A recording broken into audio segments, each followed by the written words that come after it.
It's transfer day.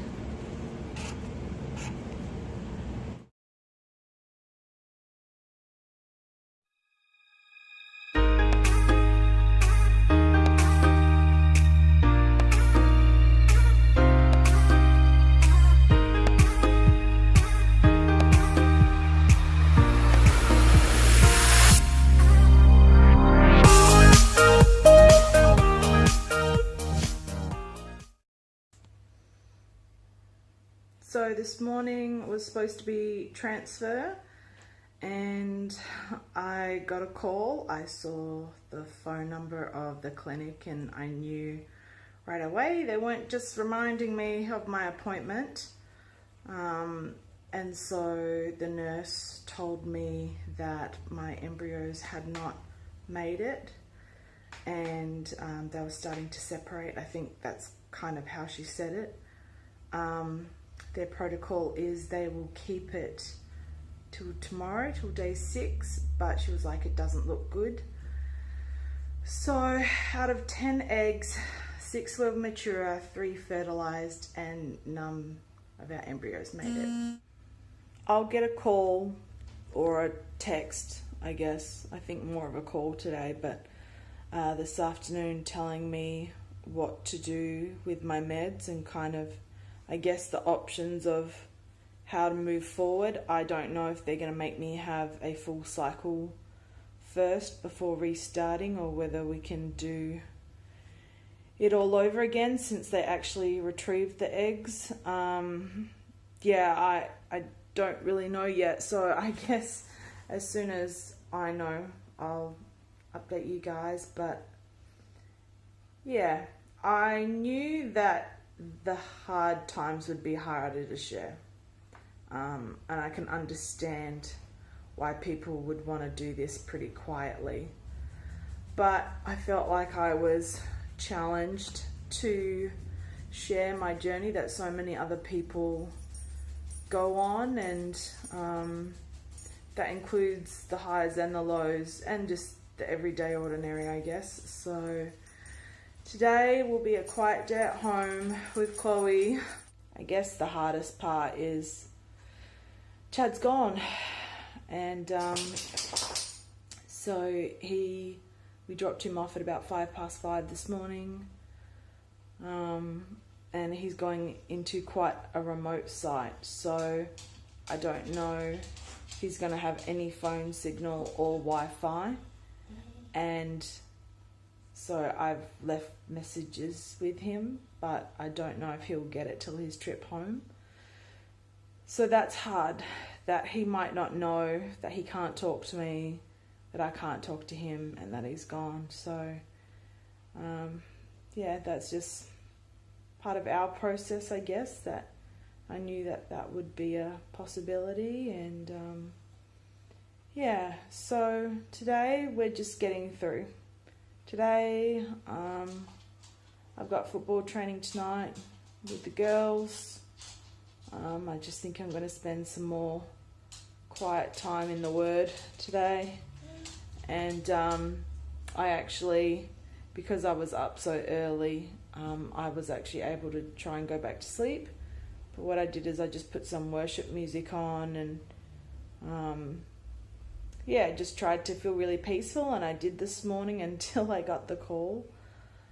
So I'm doing okay. I think, as I knew it would be, the hard part is telling people who know, and obviously sharing it when I'm still processing how I'm feeling, and I don't have the answers yet of how to move forward or what to do next. But yeah, as I said, I was going to be open with you guys, and this is part of our story.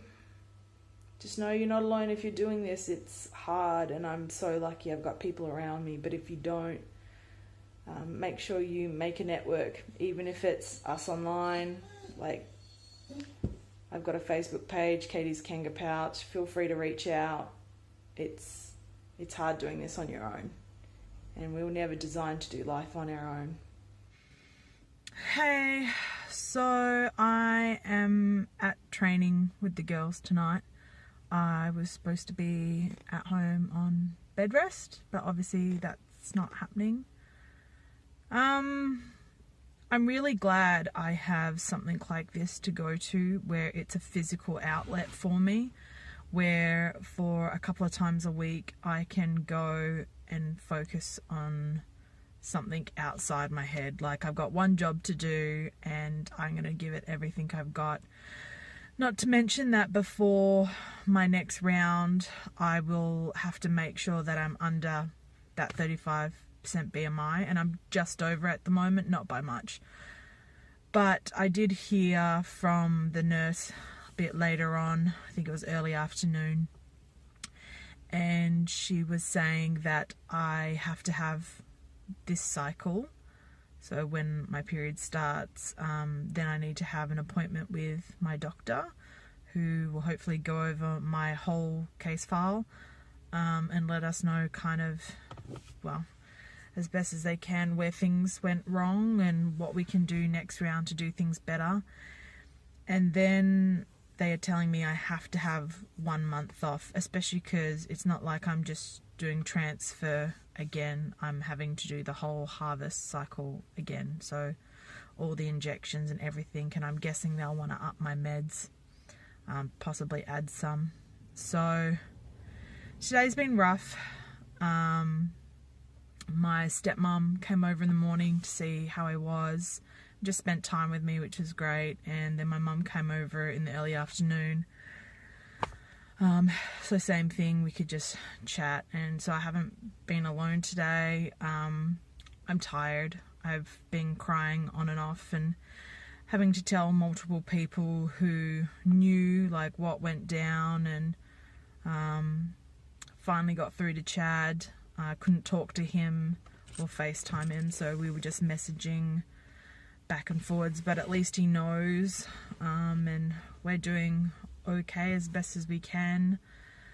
I guess the thing that's been the hardest to deal with today is I knew that sharing this with people would be hard, but the main thing I think I've been struggling with is fighting that feeling of feeling stupid for being optimistic.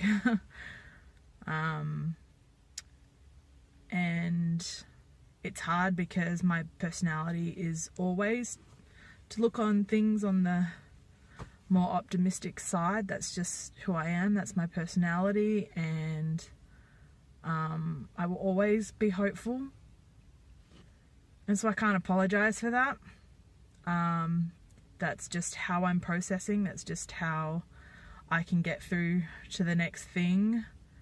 And that's okay. It's hard at the moment when things don't work the way you were hoping or want them to.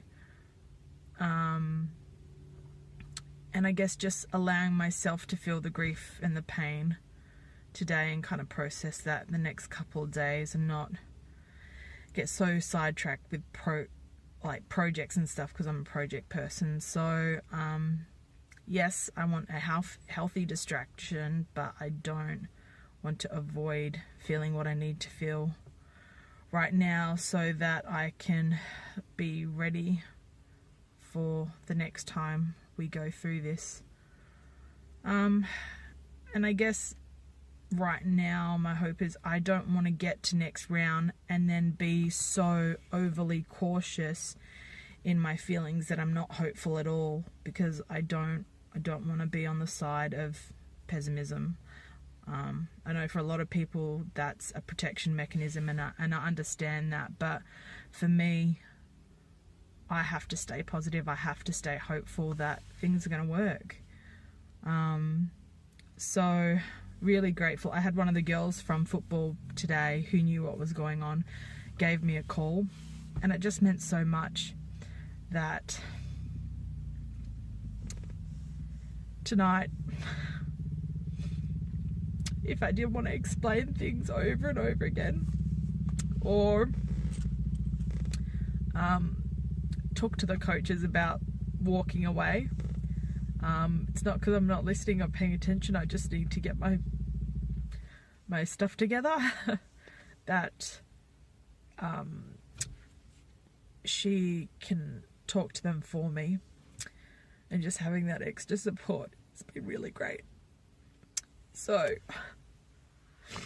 that's why it's so important that you don't do this on your own. And I understand if you want to do this process quietly, I can understand why people would want to do that.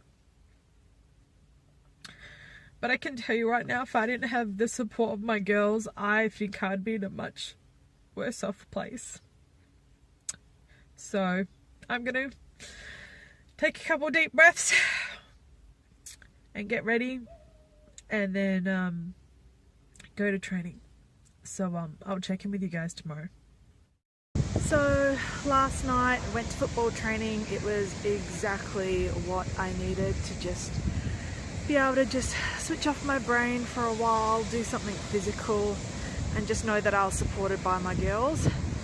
Today it's been a really quiet day. I just mainly stayed at the house, took Chloe for a walk later in the afternoon, and then decided that today needed to be a beach day.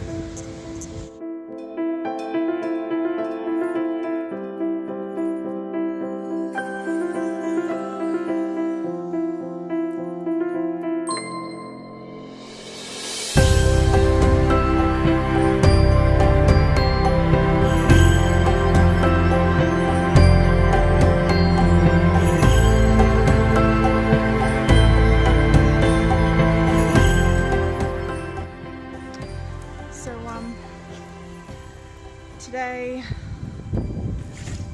I'm just walking Chloe late. It's now early afternoon. I have to admit it's been a bit of a struggle because there's a big part of me that just wants to stay inside and not do much, and the other part of me knows that's not good for me. So I've just been working hard at just trying to keep going. Sorry, I know it's a bit windy, but anyway, one of the things I didn't think about having to do after finding out that our embryos, didn't make it, was I then also had to contact my acupuncturist, because he gave me his cell phone number so that I could give him a call right after I had the transfer to organise some different timings for the next lot of acupuncture. So then I actually had to call and explain why I hadn't called him, and anyway, so got an appointment booked. It'll be back to our normal once a week, I think, until maybe closer to the time, but hopefully that will continue to help with regulating my cycle.